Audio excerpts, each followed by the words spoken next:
and welcome back to my homestead. Today I am in the kitchen again because this is an apple season, and if you have already made apple crisp, an apple pie, an apple sauce, an apple everything, and you don't know what else to do with your apples and there's an abundance of apples, I have one more suggestion to you to make, and it's to make apple salsa. Yes, that's right, apple salsa. And that's exactly what I'm going to be doing today. One of my friends has gifted me a ton of apples. Look at this beautiful pile of apples. And because these are organic apples that have not been sprayed with anything, they are slightly imperfect. And you know what? It's okay.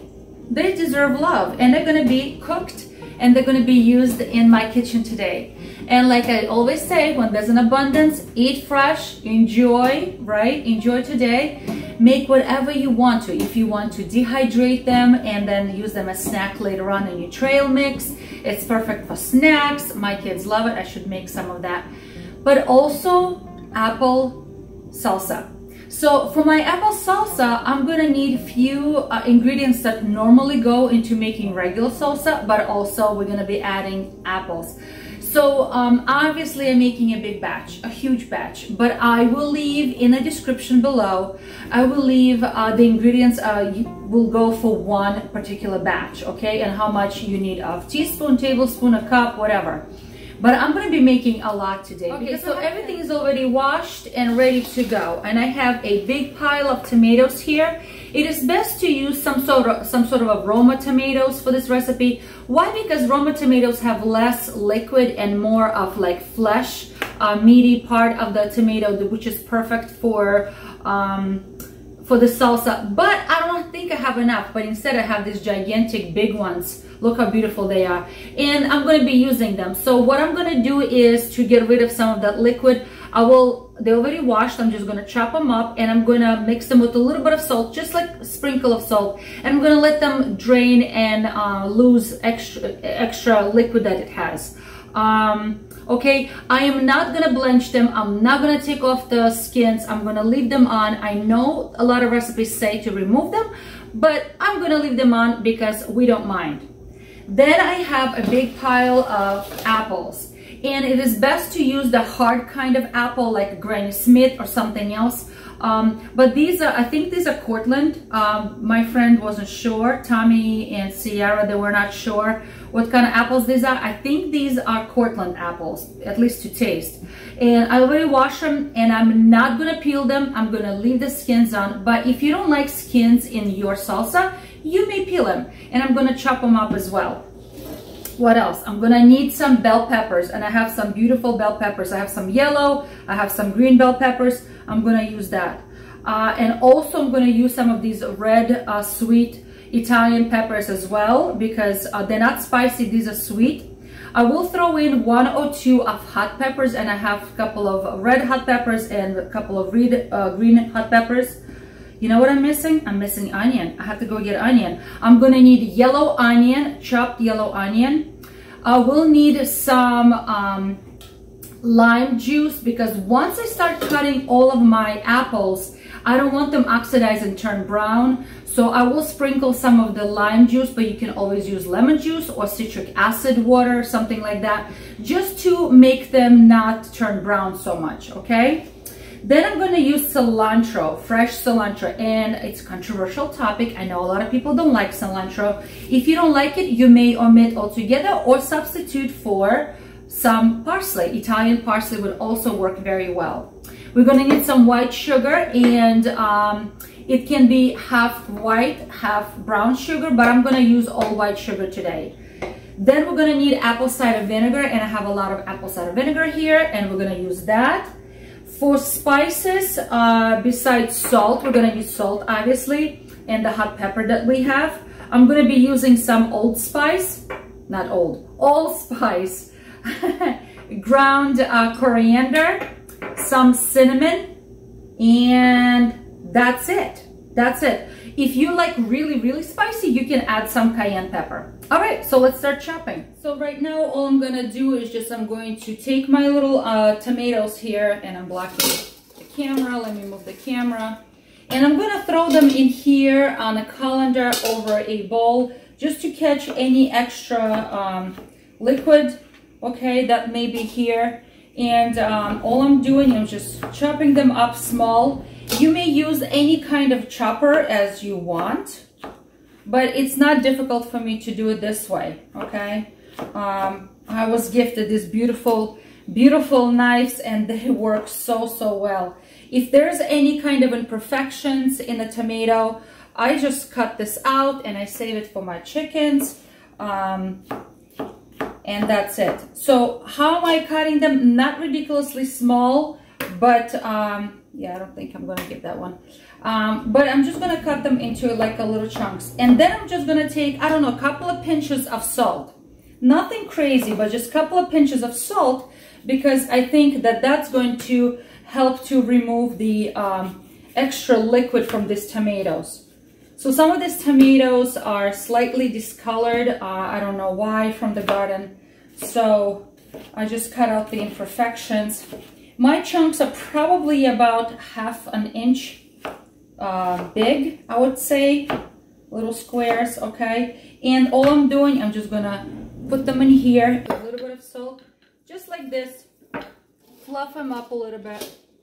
And let them strain things that we don't need, because we don't want watery salsa. We want salsa to be chunky. That's how it's liked in my family, okay? All right. I almost forgot that I have this little chopper that my kids gave me. And I'm like, why am I not using it? Why am I doing this by hand? So I've decided to use that instead. I'm still gonna cut out the unwanted parts. And you know, friends, that's the good thing about salsa. You can, you know, if there's a part that you don't like this one, for example, smushed or something, I'm gonna cut that out and I'm gonna use the rest. Done. Look how fast. Done. Okay, the tomatoes are straining a little bit, and now I'm going to chop up all of my peppers. And again, I'm going to be using this little chopper. I think I've said this before in my previous videos, is that I don't throw away these little hats, because I find that it's such a waste to throw away so much of good food. All right, so I'm going to be chopping them as well. Just going to be removing all the seeds because we don't need them, okay? Those little veins if we don't need them. And I'm just going to chop them on my chopper here, okay?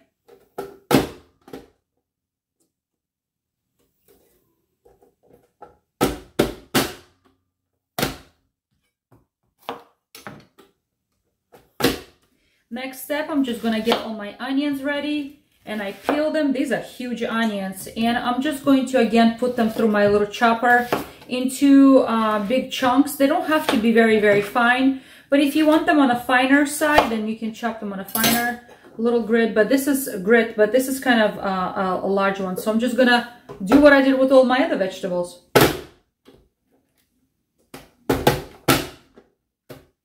Look how quick.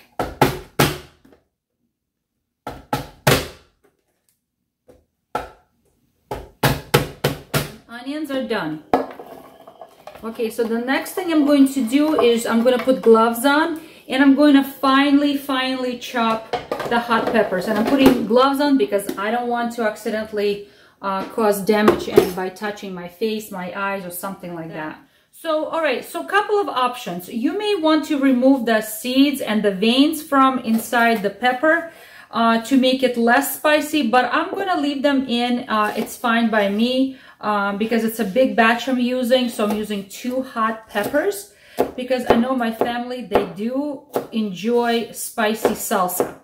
All right, so I'm just gonna do this. Again, guys, if you prefer to use just cayenne pepper, like cayenne powder pepper, that's fine.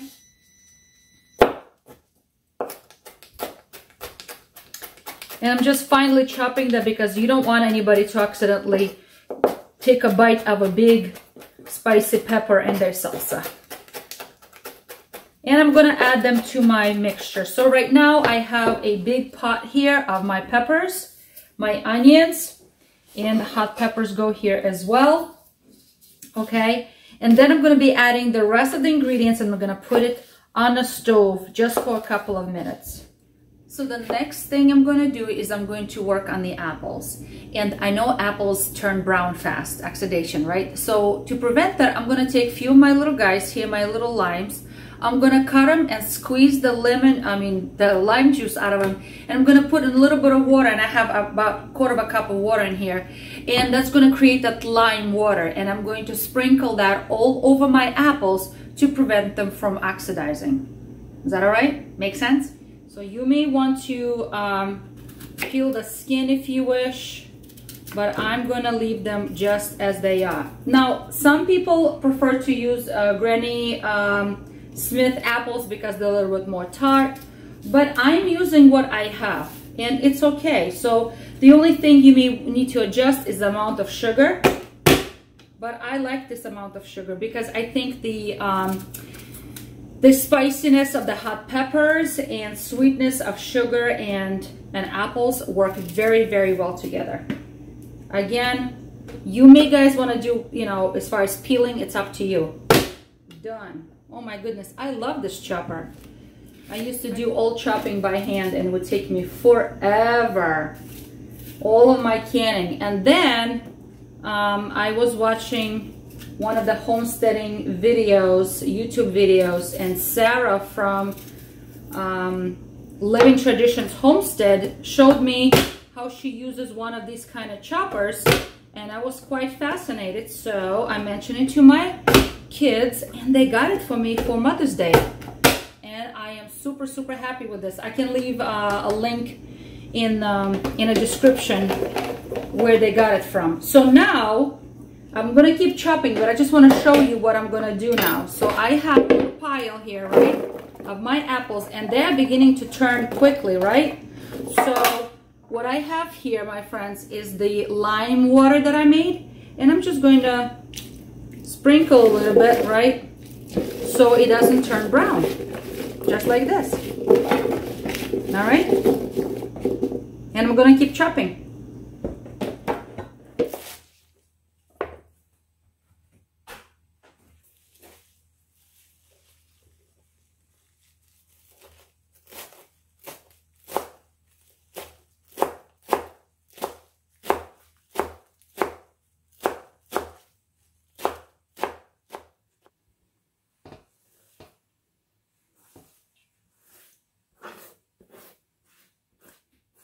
All right, do you remember? Look at that. Look at all that extra liquid that just literally dripped right off. And it's gonna help us not to have a very watery salsa, okay? I'm not gonna throw this away. I'm gonna give it to my pigs. They're gonna enjoy drinking this. All right, friends, so I've decided to pour everything back into a very, very large bowl that I have.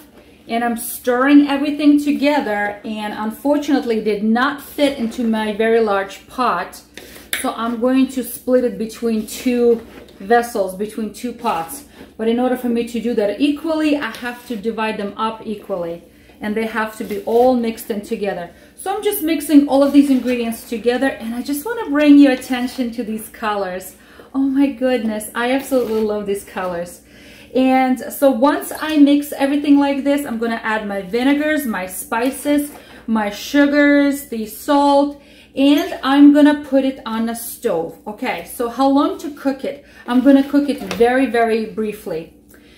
As soon as I see boiling, any bubbles of boiling, I'm going to start my timer. I'm gonna start my timer for 10 minutes. I'm gonna cook it only for 10 minutes. In the meanwhile, I've gotta get my jars ready. And you can use pints, you can use quarts. I don't have any pints. This would have been perfect for pints, but unfortunately I could not find any pints anywhere in stores. So I have some quart jars, and that's what I'm going to be using. All right, and then we're going to get it ready for water bath canning, and we're going to have ourselves some delicious apple salsa. Oh my goodness, I love these colors already. I'm measuring out all of my spices right now, and I just wanted to mention that anytime when you guys doing cooking, baking, you want to follow recipe, right? However, the salt and spiciness, I feel like should always be to your taste, okay? So even though I'm going to leave how much salt I am putting in mine, I suggest that you guys always do your own tasting kind of as you're like preparing it. What is that? Oh, that's a dishwasher. Like always, like, I think I'm all out of coriander. Okay, I'm gonna need to get more. But it's okay, I have cilantro. All right, so here are my spices and my salt. And I'm just going to mix it all together. And I'm gonna be putting that into my salsa. And again, guys, please always taste it yourself, because you will know if it needs more or less before you actually can it. So I always test it, and I always know what needs to be added. Okay, now I'm going to be adding my sugar, and you may mix half white sugar and half brown sugar. I'm just putting all white sugar today. And mix everything again. And then I will divide them up into, oh, I have to also add vinegar. Almost forgot the vinegar. Oh my goodness, it smells so good. We'll finish this off with apple cider vinegar. And again, I'm putting it to my recipe. Okay, but I'm gonna leave the amounts for you downstairs. And apple cider vinegar is 5% vinegar. It's gonna work perfectly for this recipe. All right. Okay, we're on the stove, and it sort of fit. It's kind of a lot, but it sort of fit. Hopefully I did not make a mistake by putting so much in one pot. All right, so I'm gonna wait until it comes to a boil, and I'm gonna let it cook for 10 minutes. In the meanwhile, I'm gonna go get my jars ready. Okay, so it's coming to a boil. I see a bunch of bubbling on the side. So I just started the timer for 10 minutes. And I know that some of the apples don't look soft at all. It's okay. They will finish up cooking during the water bath processing. So 10 minutes from this point on. Okay, so it cooked for 10 minutes. And now all I'm doing is I'm filling up my hot sterilized jars. It's very important that we're putting hot content into hot jars. Otherwise, if the jars were cold, there's a chance of them cracking and breaking. The other thing I wanted to say, that towards the end, right before I turned off the heat, I tasted it, and I asked my husband to taste as well, because I know he likes things a little bit more on a spicier side, and I like more on a mild side. So I asked him to taste it for me, and we both agreed that it needed a little bit more spiciness. So I added a little bit of cayenne pepper, just literally half a teaspoon for the entire batch, like for the entire pot, which is not much.